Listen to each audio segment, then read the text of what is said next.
The cold rain struck Mira Dalton's face like 100 tiny accusations, and she pressed her back harder against the locked door, listening to the mistress's footsteps retreat inside. The jug had been cracked already. Mira knew it, had seen the hairline fracture in the pottery that morning when she had lifted it from the shelf. But Mistress Aerith had wanted someone to blame for the puddle of water spreading across her kitchen floor, and an orc-hired hand was always the easiest target.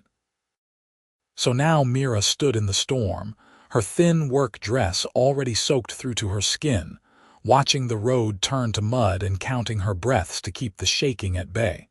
1, 2, 3. The lightning came on 7, illuminating the empty road and the farmhouse across the way. She had nowhere else to go. Her coin pouch held 3 copper pennies and a broken button. The next town was 8 miles south, and even if she walked through the night, no inn would rent a room to an orc woman alone. She would lose her position, lose her bed in the barn, lose the 6 silver pennies Mistress Aerith paid her each month. Winter was coming. She needed those pennies. So she stood in the rain and told herself it was only water, only cold, only one night. The door across the road opened. Mira did not look up at first. She had learned not to expect kindness from the humans who lived along this stretch of border country. Most pretended she did not exist. Some crossed the road when they saw her coming. A few had thrown stones. But then light bloomed in the window of the house opposite, warm and golden. One lamp, then another, then a third, until every window glowed like a festival night, pushing back the darkness until the space between the 2 houses looked almost cheerful, almost safe. Mira lifted her head, rain streaming down her face. A man stood on the porch across the road. Tall, broad-shouldered, with dark hair plastered to his forehead by the rain. He was lighting another lantern, unhurried as though he had all the time in the world. When he finished, he hung it from a hook beside his door and looked directly at her. Their eyes met across the distance. He did not look away, did not sneer or shout. He simply raised one hand in a small wave, then went back inside. Mira stared at the lights, counted them. 11 lamps burning in the windows of a farmhouse where one man lived alone. 11 small suns pushing back the storm. Her throat went tight. She did not know what it meant. Did not know if it meant anything at all.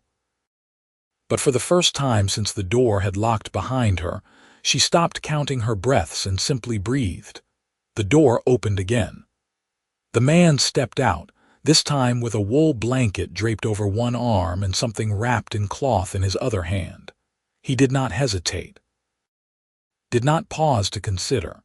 He simply walked down his porch steps and crossed the muddy road toward her. Mira pushed herself upright, suddenly aware of how she must look. Green skin pale with cold, her small tusks chattering, her dark hair hanging in soaked ropes around her pointed ears. She wanted to tell him to go back, that associating with her would only bring him trouble, but her voice would not come. He stopped 3 feet away, close enough to speak without shouting over the rain, far enough to let her keep her space. "That is a poor night to be outside," he said. His voice was deep calm with a hint of warmth that made something in Mira's chest twist painfully. "I have been locked out," she said. The words came out steady at least. She had that much pride left. "I saw." He held out the blanket. "This will not make you dry, but it might keep you warmer." Mira looked at the blanket, then at his face. He had gray eyes, she noticed, kind eyes. The sort of eyes that made you want to trust their owner, which was precisely why she should not. "Why?" she asked. "Because you are cold," he said simply, "and I have blankets to spare." It was not an answer that made sense. People did not simply give things to orcs. There was always a price, always an expectation. But her hands were shaking so hard she could barely feel her fingers, and the blanket looked warm. She took it. The wool was thick and soft, and it smelled like wood smoke and summer hay. She wrapped it around her shoulders and felt the shaking ease just slightly.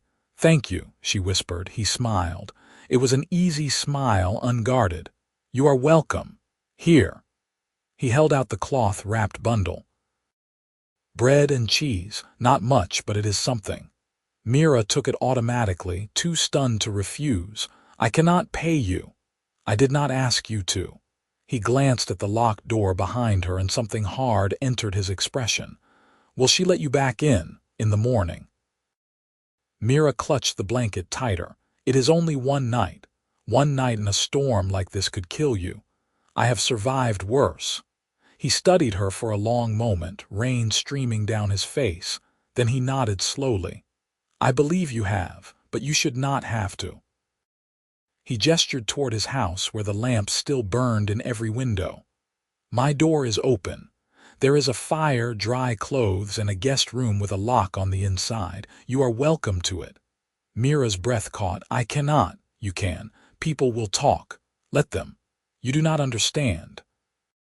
She shook her head, water flying from her hair. "I am an orc. You are human. If anyone sees me enter your house, then they will see me offering shelter to someone who needs it." His voice was firm now, leaving no room for argument. "I am Nathaniel Erickson. I own the farm across the road. I do not give a damn what the neighbors think, and I do not leave people to freeze in storms." He paused. "What is your name?" "Mira. Mira Dalton. Mira." He said it carefully, like he was tasting the shape of it. "The offer stands, but I will not force you. If you would rather stay here, I will leave the lamps burning all night so you can see." He turned to go, then stopped. "Though I hope you will not. It would trouble my conscience to know you were cold when I have a warm house sitting empty." He walked back across the road without waiting for an answer. Mira stood in the rain, the blanket around her shoulders and the bread in her hands, and watched him climb his porch steps. He did not look back, did not pressure her. Simply left his door open and went inside, leaving the choice entirely to her. She looked at the locked door behind her, thought of Mistress Aerith's thin smile as she had turned the key, thought of the barn where she slept, with its drafts and mice, and the way the rain leaked through the roof above her bedroll. Then she looked at the house across the road, with its 11 burning lamps and its open door. She crossed the road. Nathaniel was adding wood to the fire when she stepped inside. He looked up, smiled that easy smile again, and gestured to a chair near the hearth. "Sit. Get warm. I will find you something dry to wear." Mira sat, still clutching the blanket. The heat from the fire was almost painful against her frozen skin, but she leaned toward it anyway, desperate for warmth. Nathaniel returned with a linen shirt and wool trousers, both far too large for her. "These will drown you, but they are dry. You can change behind that screen there." He pointed to a folding screen in the corner. "I will make tea." Mira changed quickly, her fingers clumsy with cold. The shirt hung to her knees. The trousers needed to be rolled up 6 times, but they were warm and dry and soft against her skin. When she emerged, Nathaniel had a mug of tea waiting, steam curling from the surface. She took it carefully, wrapping both hands around the warmth. "Thank you. You have said that already." He settled into the chair opposite her, his own mug in hand. "You do not need to keep saying it. I do not understand why you are helping me. Does there need to be a reason?" "There is always a reason." He considered that, taking a sip of his tea. "Then my reason is that I do not like seeing people suffer when I can do something about it. Is that acceptable?" Mira studied him over the rim of her mug. He did not look away from her gaze, did not flinch at her green skin or her small tusks or her pointed ears. He simply looked at her like she was a person, just a person. It was the strangest thing she had experienced in a very long time. "Why did you light all the lamps?" she asked. "So you would not be alone in the dark. You do not know me." "No," he smiled slightly. "But I would like to. Something warm unfurled in Mira's chest, something that had nothing to do with the fire or the tea. She looked down, suddenly flustered. I should not stay long. If Mistress Aerith learns I came here, what will she do? Lock you out in another storm. She will dismiss me. Then she is a fool. Nathaniel's voice was matter of fact. You work from dawn to dusk. I have seen you in the fields, in the barn, hauling water, mending fences. You do the work of 3 people and she pays you a fraction of what you are worth. Mira blinked. You have been watching me. I notice things. He shrugged. And I notice when someone is being treated poorly. I need the work. There is other work, not for an orc. There is for you. He leaned forward, his gray eyes serious. I mean that, Mira. You are skilled, hardworking, and clearly resilient. Any farmer with sense would be glad to have you. You do not know what it is like. No, he admitted, I do not. But I know unfairness when I see it, and I know that you deserve better. Mira swallowed hard. The warmth in her chest was spreading, becoming something dangerous, something that felt like hope. She could not afford hope. Hope made you careless. I should go back, she said. Before she wakes, you can stay the night. I meant what I said about the guest room. I cannot, you can. His voice was gentle but firm. Mira, it is still storming. You are still cold. Stay until morning. Let yourself rest. She wanted to argue. Wanted to tell him that she could not accept any more kindness, that every gift came with a price, that she had learned long ago not to trust easy smiles and warm eyes. But she was so tired. And the fire was so warm, and he was looking at her like she mattered. Just until morning, she said finally. Just until morning, he agreed.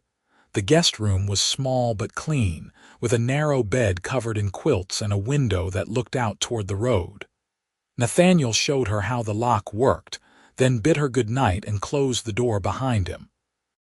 Mira locked it, then stood in the center of the room, still wearing his 2 large clothes, and tried to understand what had just happened. A stranger had seen her suffering and had simply helped. No price. No expectations. Just kindness. She climbed into the bed and pulled the quilts up to her chin. They smelled like lavender and sunshine.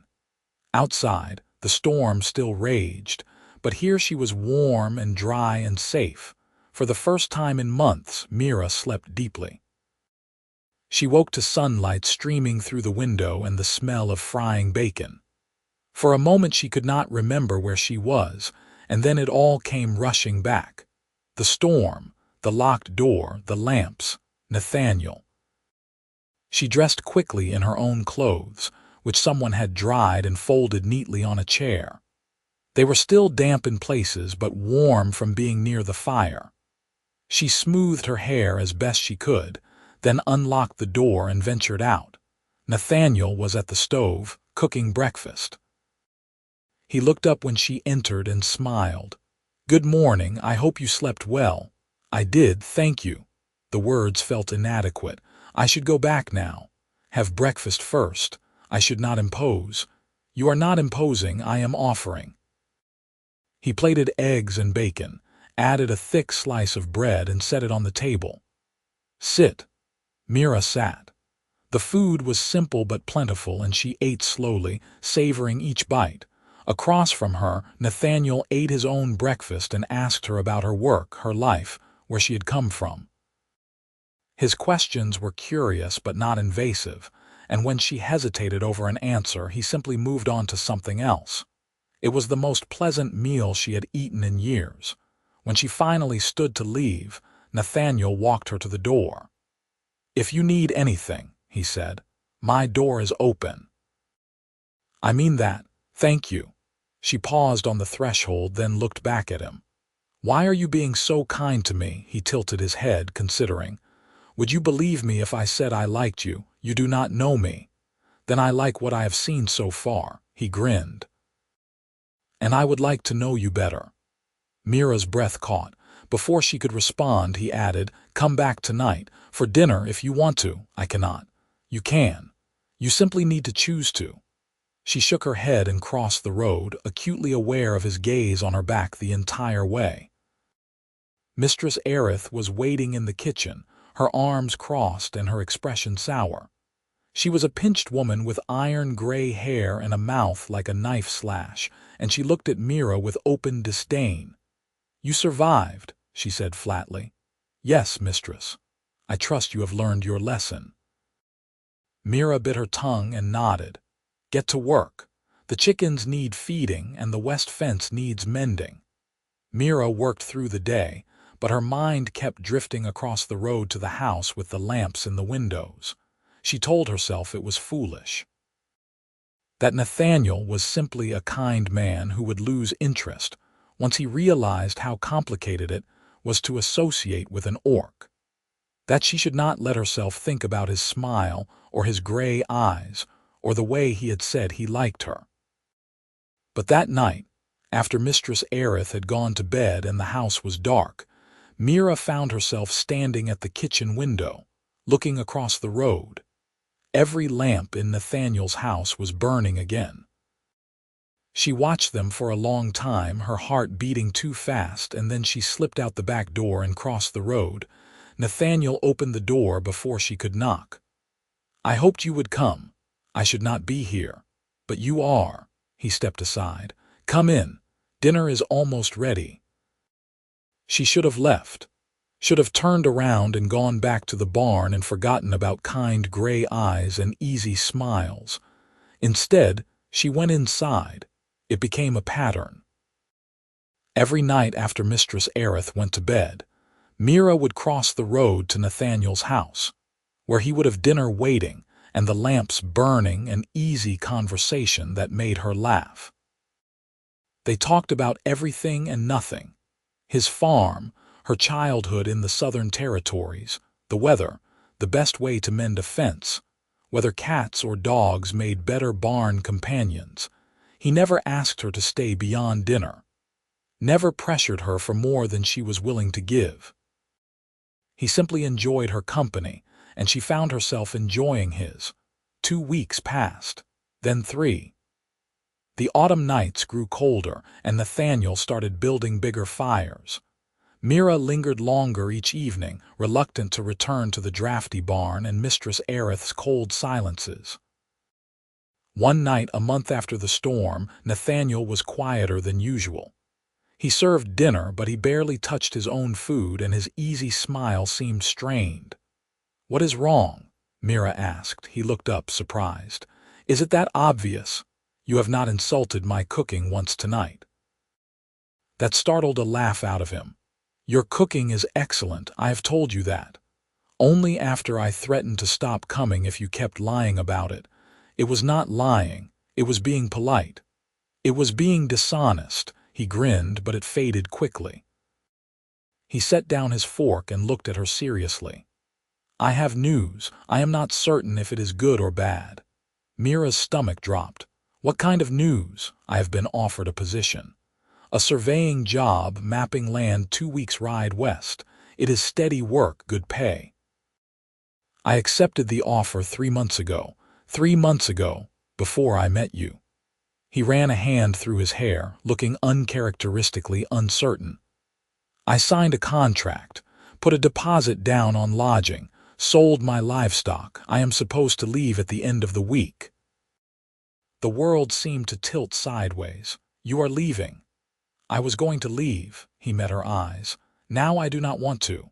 Mira's heart was beating too fast. "Why? Because of you." The words hung in the air between them. Mira could not breathe, could not think. Could only stare at him and try to process what he had just said. "You barely know me," she whispered. "I know enough." He leaned forward. "I know that you are kind and strong and funny. I know that you work yourself to exhaustion for someone who does not appreciate you. I know that you take your tea with honey, and that you laugh at terrible jokes, and that you hum while you work. I know that I have been happier in the last month than I have been in years, and it is because of you." "Nathaniel, I am not asking you for anything," he said quickly. "I just wanted you to know, before I left, that you mattered to me." Mira's hands were shaking. She clenched them in her lap. You have a contract. You cannot simply break it. I can. There is a penalty fee, but I can afford it. That is foolish. Probably. You are throwing away a good opportunity. I am choosing what I want over what is sensible. He smiled slightly. It seems I am a foolish man. You do not know what you are giving up. Yes, I do. I am giving up 2 years of steady work in a place I have never been, surrounded by people I do not know, doing a job that I am competent at but do not particularly enjoy. He paused. And I am choosing to stay here on my farm near you. That seems like a fair trade. Mira shook her head. I am not worth that. Yes, you are. I am an orc. I noticed. People will treat you differently if they know you associate with me. Let them. Nathaniel, you do not understand. The prejudice, the hatred, I understand enough to know that I do not care. His voice was firm. Mira, I am not some naive boy who does not know how the world works. I know there will be people who disapprove. I know there will be consequences. But I also know that I would rather face those consequences than walk away from the best thing that has happened to me in years. Tears pricked at Mira's eyes. She blinked them back furiously. What do you want from me? Nothing. Everything. Whatever you are willing to give. He reached across the table, then stopped, his hand halfway to hers. May I? She nodded, not trusting her voice. His hand closed over hers. His palm was warm and calloused, and his grip was gentle. I want to know if you feel the same way I do. I do not know what I feel. It was a lie. She knew exactly what she felt. She was simply terrified to admit it. That is all right. He squeezed her hand. You do not have to decide tonight. I just wanted you to know where I stood. Mira looked down at their joined hands. His skin was pale against her green, and the contrast should have been jarring, but somehow it was not. Somehow it looked right. I should go, she said. Will you come back tomorrow? She wanted to say no. Wanted to protect herself from the inevitable heartbreak. But she looked up at his gray eyes, full of hope and warmth and something that might have been love, and she could not bring herself to lie. Yes, he smiled. Good. She left, but the warmth of his hand lingered on hers all the way back to the barn. The next day, Mira made a mistake. She was hauling water from the well when Mistress Aerith stepped out of the house, her expression thunderous. You have been visiting the man across the road. Mira froze. Mistress, do not lie to me. I have seen you sneaking over there at night. What have you been doing? Talking. Mira set down the bucket carefully. Just talking. Talking. Mistress Aerith's voice dripped with scorn. An orc does not simply talk with a human man. What have you offered him? Nothing. We are friends. Friends. She laughed, a harsh, ugly sound. You think he sees you as a friend. He sees you as an animal, a curiosity, something to use and discard when he grows bored. That is not true. Is it not? Then why is he leaving at the end of the week? The words hit like a punch to the gut. How do you know that? Everyone knows. He sold his livestock, gave notice to his neighbors.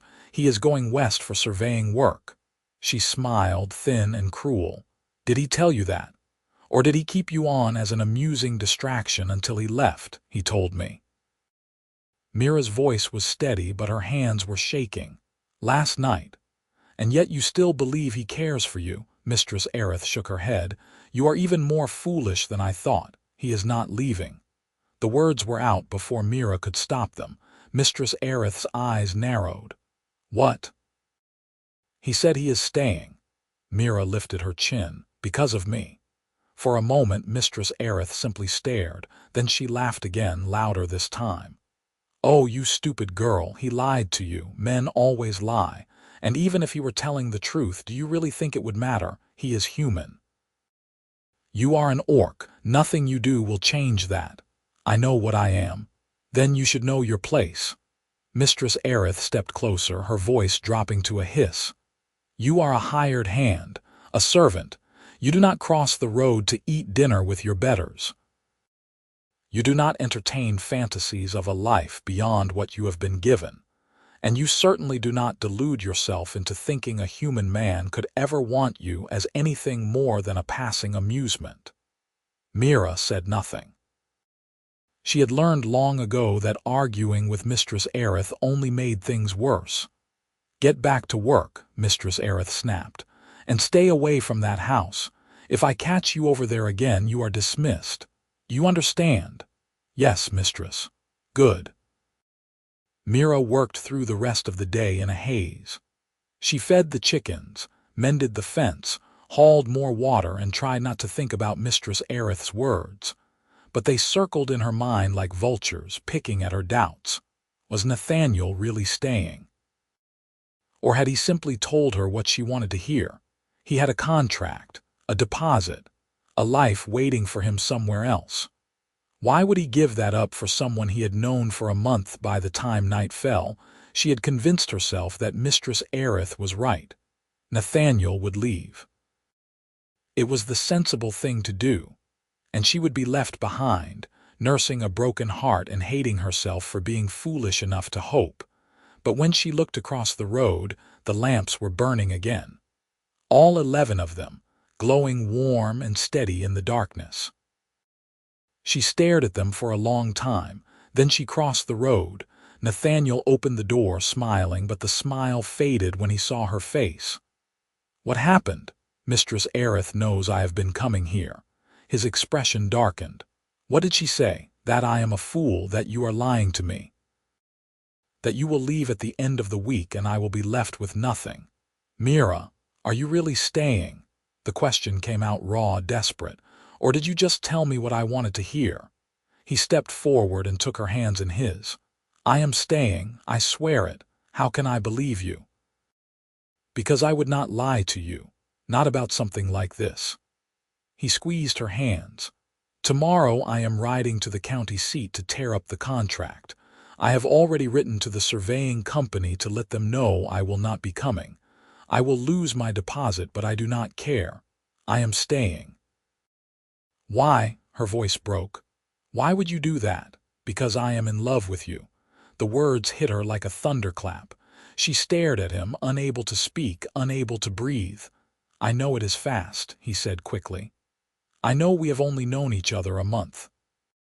But I have never been more certain of anything in my life. I love you, Mira.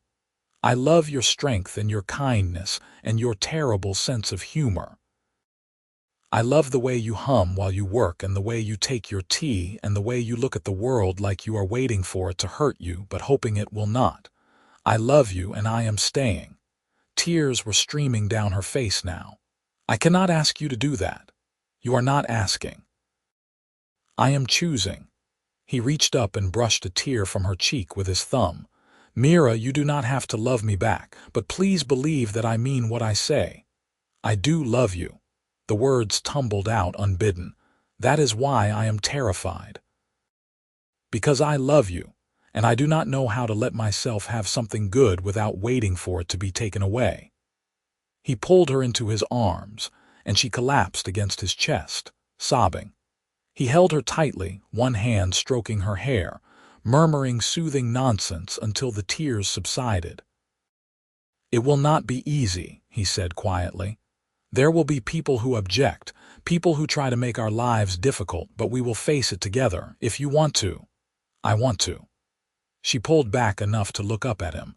"But I cannot keep working for Mistress Aerith. She said if she catches me here again, I am dismissed."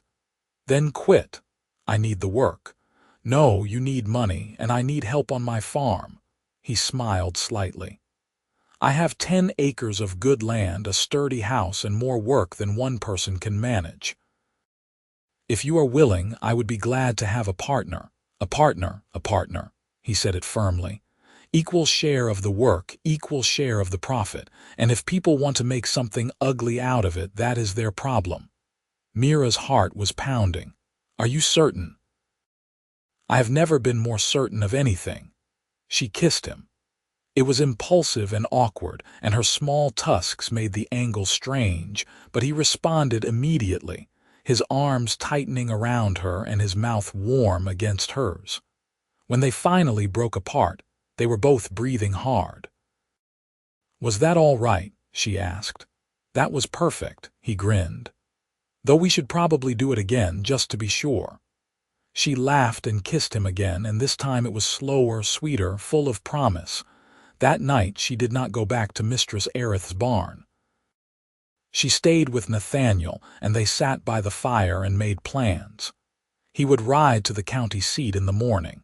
She would quit her position and move her few belongings across the road. They would work the farm together, and if people objected, they would deal with it. It was terrifying. It was exhilarating. It was the first time in her life that Mira had allowed herself to hope for something better. The next morning, Nathaniel left at dawn. Mira waited until Mistress Erith was in the kitchen, then knocked on the door. Mistress Erith opened it, her expression sour. "You are late for chores. I am quitting." Mira kept her voice steady. "I will collect my things and be gone within the hour." For a moment Mistress Erith simply stared, then her face twisted with rage. "You ungrateful wretch! After everything I have done for you, you have done nothing for me but work me to exhaustion and pay me half what I am worth." Mira's voice was calm, but there was steel beneath it. "I am leaving, and there is nothing you can say to stop me. You will never find other work. No one will hire an orc."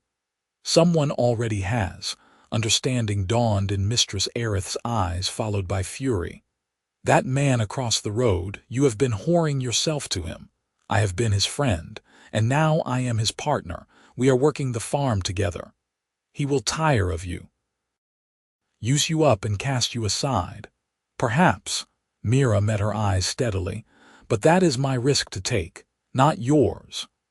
She turned and walked away, leaving Mistress Erith sputtering on the doorstep. Her belongings fit into a single canvas bag. 2 spare dresses, a comb, a blanket, and a small wooden carving of a horse her brother had made her before he died. She slung the bag over her shoulder and walked across the road without looking back. Nathaniel returned that evening, tired but triumphant. The contract was torn up, the penalty paid. He was free. "How do you feel?" Mira asked, lighter. He grinned. "And a bit terrified. I have just committed myself to a life of farming with no safety net. We will manage, I know." He pulled her close and kissed the top of her head. "As long as you are here, I know we will." They fell into a rhythm. Nathaniel was an early riser, so Mira learned to wake with the dawn. They would work side by side, clearing fields, mending fences, preparing the soil for spring planting. Nathaniel was patient and thoughtful, and he treated her like an equal in every way. He asked her opinion on crop rotation, listened when she suggested better ways to organize the barn, and split every task fairly. At night, they would cook dinner together, then sit by the fire and talk. Sometimes they would read aloud from Nathaniel's small collection of books. Sometimes they would simply sit in comfortable silence, enjoying each other's presence. It was the happiest Mira had ever been. But happiness, she learned, did not mean the absence of difficulty. The neighbors noticed quickly. Within a week, people were talking. Some simply stared when Mira and Nathaniel rode into town for supplies. Others were more vocal. One man spat at Mira's feet and called her a monster. A woman crossed herself and hurried her children away. Nathaniel's response was to take Mira's hand and keep walking, his chin high and his expression daring anyone to say something to his face. No one did. Nathaniel had a reputation in the community. He was known as a fair man, a hard worker, and someone who did not suffer fools. People might gossip, but they did not confront him directly. Still, the whispers stung. Mira could feel the weight of disapproval every time they went into town. She started suggesting that Nathaniel go alone, but he refused. "We are in this together," he said firmly. "I will not have you hide yourself because other people are small-minded. It would be easier." Easier for whom? Not for you. He cupped her face in his hands. Mira, you have spent your whole life making yourself smaller to accommodate people who do not deserve your consideration. I will not ask you to keep doing that, not for me, not for anyone. So she stopped suggesting it. She held her head high when they went into town, ignored the stares and whispers, and took strength from the warmth of Nathaniel's hand in hers. Autumn turned to winter. The first snow fell in early November, blanketing the farm in white. Nathaniel and Mira spent the short days working inside, repairing tools and planning for spring. The long nights were spent by the fire, wrapped in blankets, talking and laughing and slowly learning the shape of each other's lives. Mira learned that Nathaniel had lost his parents young, that he had been raised by an uncle who taught him to farm and to value fairness above all else. She learned that he loved to read but was terrible at mathematics, that he had once dreamed of being a scholar but had discovered he preferred working with his hands. Nathaniel learned that Mira had grown up in a small orc settlement in the southern mountains, that she had left after her brother's death, because staying had been too painful. He learned that she loved to sing but was too shy to do it when anyone was listening, that she missed her mother fiercely, and that she had never quite believed she deserved to be happy. Why not? He asked one night, his arm around her shoulders as they watched the fire. Because happiness was never something I was taught to expect, she leaned into him. For orcs, survival is enough. Happiness is a luxury. That is a terrible way to live. It is the only way I know. He pressed a kiss to her temple. Then I will teach you a different way. And he did. Slowly, patiently, he taught her that she could ask for what she wanted, that she could take up space without apologizing, that she could be angry or sad or joyful without fearing punishment. He taught her that love did not have to come with conditions, that partnership meant shouldering burdens together, and that she was allowed to rest. In return, she taught him about orc traditions, about the food she had grown up eating and the songs her mother had sung.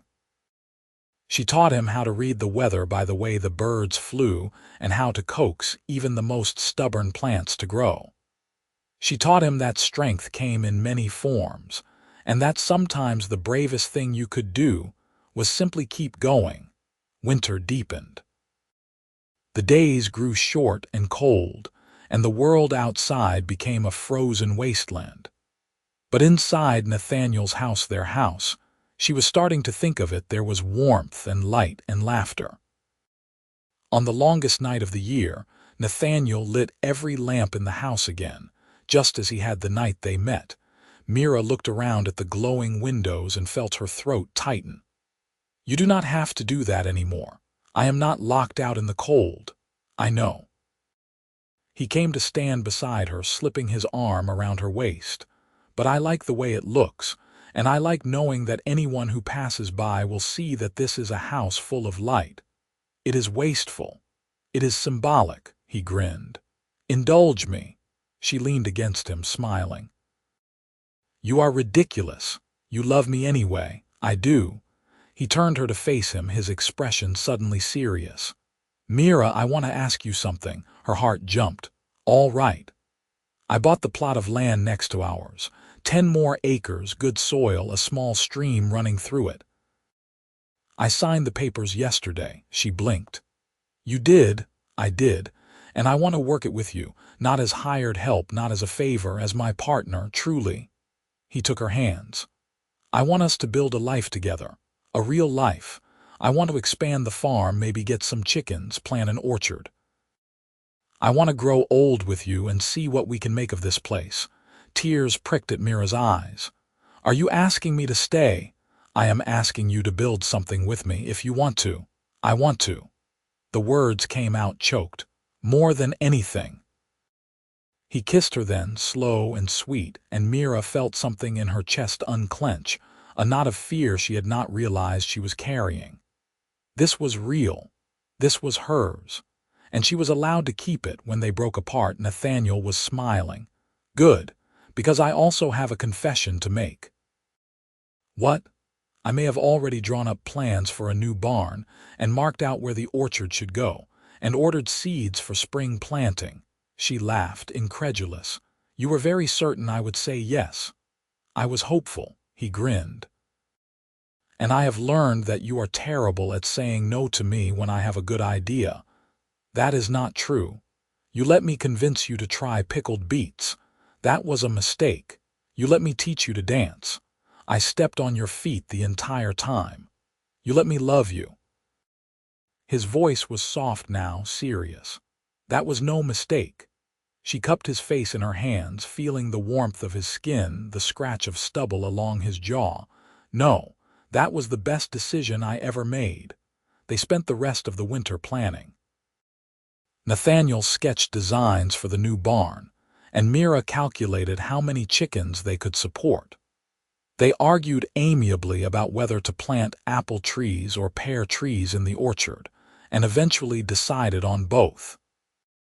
They made lists of supplies they would need, budgeted carefully, and dreamed aloud about the life they were building. When spring finally arrived, they worked from dawn to dusk, clearing the new land and preparing it for planting. It was hard labor, but they did it together, and at the end of each day they would collapse onto the porch steps, tired and filthy and happy. One evening in late March, as they sat watching the sun set over the fields, Nathaniel reached for Mira's hand. "I have been thinking," he said. "That is always dangerous," he laughed. "Fair, but hear me out." He laced his fingers through hers. "I want people to know that we are partners, really know it, not just gossip and speculation, but official recognition." "What do you mean?" "I want to go to the county clerk and register you as co-owner of the farm, your name on the deed alongside mine. Equal ownership, equal say in everything." Mira stared at him. "Nathaniel, that is only fair.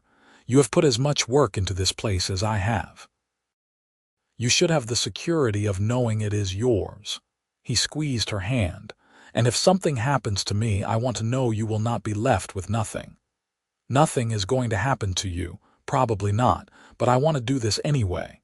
He searched her face. "Will you let me?" She nodded, too overwhelmed to speak. The next week they rode to the county seat together. The clerk was a thin, officious man who looked at Mira with barely concealed distaste, but he processed the paperwork without comment. When it was done, Mira held the deed in her hands and stared at her name written in careful script beside Nathaniel's. "It is real," she whispered. "It is real." Nathaniel put his arm around her. "You are home, Mira, for as long as you want to be." She leaned into him, feeling the truth of it settle into her bones. She was home. Spring turned to summer. The crops grew tall and green, the chickens laid eggs, and the orchard saplings put down roots. Nathaniel and Mira worked side by side, and slowly the whispers in town began to die down. People grew used to seeing them together. A few neighbors even started to nod in greeting when they passed. One afternoon in July, as they were hauling water to the orchard, a woman approached from the road. She was older, with gray hair and a kind face, and she smiled tentatively at Mira. "Excuse me," she said. "I am Helen Marston. I live 2 farms over." Mira set down her bucket. "Hello. I just wanted to say that your orchard looks lovely, and I heard you are planning to sell eggs in town." "We are." Mira glanced at Nathaniel, who nodded encouragingly. "Starting next month." "Wonderful. I would like to buy some. My hens have stopped laying and I have been having to go all the way to the market." She paused. "I also wanted to say that I think it is nice what you two have done here. It is good to see people working together."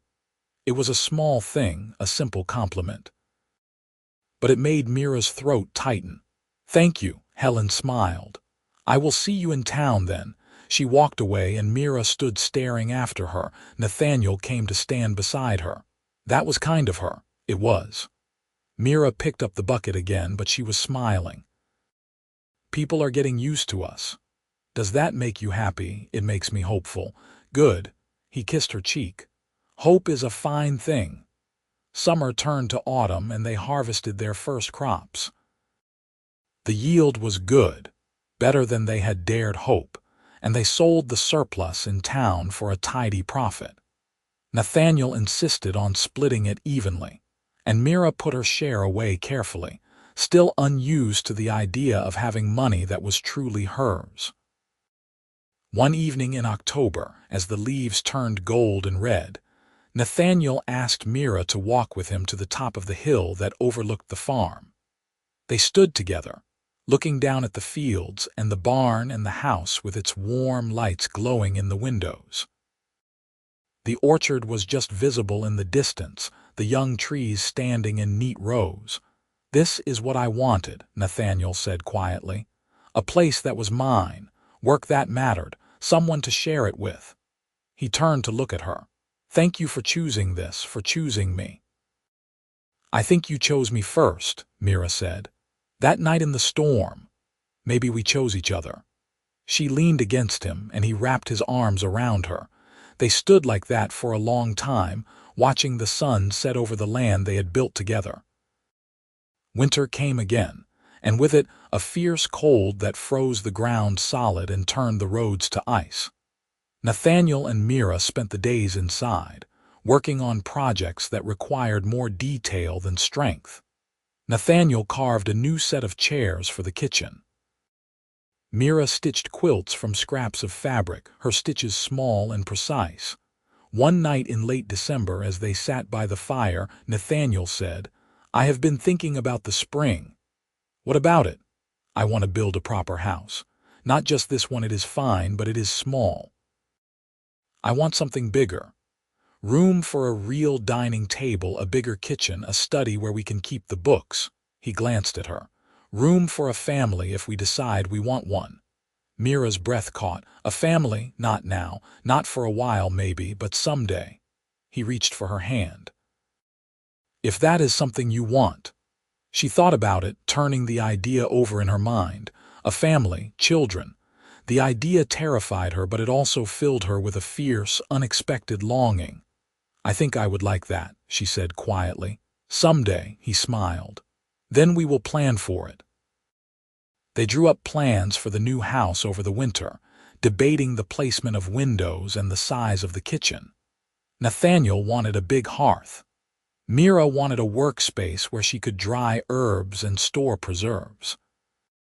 They compromised, designing a house that would have both, plus a separate bedroom, a study, and a loft for storage. When spring came, they broke ground on the new house. It was slow work, and they could not afford to hire help, so they did it all themselves. Nathaniel laid the foundation while Mira cut timber. They raised the frame together, working through the heat of summer, and by autumn the walls were up and the roof was on. The house was not finished, but it was close. They moved in on a warm evening in late September, carrying their few belongings across the yard from the old house. That night, they lit every lamp they owned and set them in the windows of the new house, just as Nathaniel had done the night they met. "You remember the storm?" Mira asked, standing in the doorway and looking out at the familiar view. "Of course." Nathaniel came to stand beside her. "I remember thinking that no one should have to be alone in the dark. You lit the lamps for me." "I did." She turned to face him. "Why did you really do it? The truth?" He considered for a moment, then said, "Because I looked at you and I saw someone who was suffering. And I thought, if I could do one thing to make it better, even a small thing, I should. So I lit the lamps. And then you crossed the road and I fell in love with you and my life became infinitely better because of it." "You changed my life that night," Mira said. "I was so certain I did not deserve anything good, and you showed me that I did. You always deserved it." He cupped her face in his hands. "You always will." She kissed him, slow and deep, and felt the warmth of the house around them, solid and real. This was theirs. They had built it together, brick by brick, day by day. And it was home. Over the next year they finished the house. Nathaniel built the furniture, and Mira sewed curtains and rugs. They planted a garden near the kitchen door, filled with herbs and vegetables. The orchard grew, the chickens multiplied, and the farm prospered. People in town grew more accepting. Helen Marston became a regular customer, and she brought friends who also wanted to buy eggs and vegetables. A few other farmers started asking Nathaniel for advice, and if they were uncomfortable dealing with Mira, they at least stopped being openly hostile. It was not perfect. There were still people who crossed the street to avoid them, who muttered slurs when they thought no one was listening. But those people were fewer now, and their opinions mattered less. One evening in early spring, 2 years after that first storm, Mira realized she was pregnant. She told Nathaniel that night, and he stared at her for a long moment before sweeping her into his arms and spinning her around, laughing with pure joy. "Are you happy?" she asked when he finally set her down. "I am the happiest I have ever been." He kissed her forehead, her cheeks, her lips. "We are going to have a family, Mira. A real family." The pregnancy was not easy. Mira was sick for the first 3 months, and the last month she was so tired she could barely stand. Nathaniel took over most of the farm work, insisting that she rest. And when she protested, he simply kissed her and told her that taking care of her was the most important job he had. Their son was born on a warm evening in late autumn, with Helen Marston acting as midwife. He was small and squalling, with green-tinted skin and tiny nubs where tusks would eventually grow, and Mira loved him with a fierceness that stole her breath. They named him Brennan, after Nathaniel's uncle. Nathaniel held his son with a gentleness that made Mira's heart ache. "Hello, little one," he whispered. "Welcome to the world." Brennan grew quickly, and he was a happy baby, full of smiles and laughter. Nathaniel doted on him, carrying him around the farm and narrating everything they did. Mira watched them together and felt a contentment so deep. It was almost painful. When Brennan was 6 months old, Mira returned to working the farm, strapping the baby to her back while she tended the chickens and weeded the garden. Nathaniel built a cradle that he set near wherever they were working, and Brennan would nap in the sun while his parents labored nearby. It was a good life, a simple life, and it was theirs. One evening, when Brennan was a year old, Nathaniel and Mira sat on the porch and watched the sunset. Brennan was asleep inside, and the farm was quiet except for the soft clucking of the chickens settling in for the night. "You remember the night we met?" Mira asked. "Every detail." Nathaniel smiled. "Why?" "I was just thinking about how different my life is now, how different I am." She leaned her head on his shoulder. "I never imagined I could have something like this. You deserve it. You deserve everything." "I have everything." She looked up at him. "I have you, I have Brennan, I have this place. What more could I want?" He kissed her softly. "Nothing." "And neither could I." They sat in comfortable silence, watching the stars come out one by one. The lamps were lit inside the house, their warm glow spilling out onto the porch. It was a peaceful scene, and Mira felt a sense of rightness settle over her. This was where she belonged. This was home. The years passed gently. Brennan grew into a curious, energetic boy with his mother's green skin and his father's gray eyes. He loved the farm, loved helping with the animals, loved sitting in Nathaniel's lap while his father read aloud from books about far-off places and impossible adventures. When Brennan was 3, Mira became pregnant again. Their second son, Warren, was born in the summer, and he was quieter than his brother, more thoughtful. He would sit and watch the world with solemn eyes, and when he smiled, it was like the sun breaking through clouds. The farm continued to prosper. Nathaniel and Mira expanded the orchard, added more chickens, and started raising a few pigs. The work was hard, but it was satisfying, and they did it together. The town had fully accepted them by now. People greeted them by name in the market, and the children played with Brennan and Warren without a second thought. There were still a few holdouts who disapproved, but they were a shrinking minority, and their opinions no longer had the power to hurt. One afternoon, when Brennan was 5 and Warren was 2, Helen Marston came to visit. She brought a basket of apples from her own orchard and stayed for tea. "You have done well for yourselves," she said, looking around at the tidy kitchen and the children playing on the floor. "I remember when people said this would never work, that an orc and a human could not build a life together. People say a lot of things," Mira said mildly. "They do, and they are often wrong."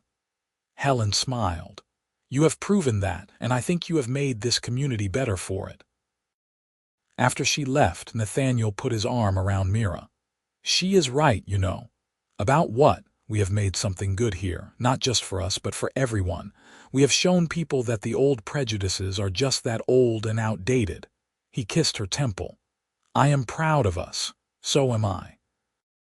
Mira leaned into him, watching their sons play. "So am I." The seasons turned. Spring, summer, autumn, winter. The boys grew. The farm thrived. Nathaniel and Mira worked side by side, their partnership as strong as it had been that first year. On the anniversary of the storm, 10 years after that first night when Nathaniel had lit every lamp he owned, they stood together on the porch and watched the rain fall. "Do you ever think about that night?" Mira asked. "All the time." Nathaniel pulled her close. "It was the night my life began." "Mine too." She looked up at him. "I was so afraid, I thought I would freeze, I thought no one cared. And then I lit the lamps." "And then you lit the lamps," she smiled, "and everything changed." He kissed her, slow and sweet, and Mira felt the same warmth she had felt that first night when she had crossed the road and stepped into the light. Inside, the lamps were burning. All of them, just as they had been that first night. Nathaniel made a tradition of it, lighting every lamp in the house on the anniversary of the storm, and Mira loved him for it. "I love you," she said. "I love you too." He rested his forehead against hers. "Thank you for crossing the road. Thank you for giving me a reason to." They stood together in the rain, two people who had found each other in a storm and built a life out of light and love and stubborn hope. And as the lamps burned bright behind them, Mira knew that this was exactly where she was meant to be, home. With the man who had seen her suffering and chosen to light the way, home. Where every lamp burned warm and steady, driving back the dark, home.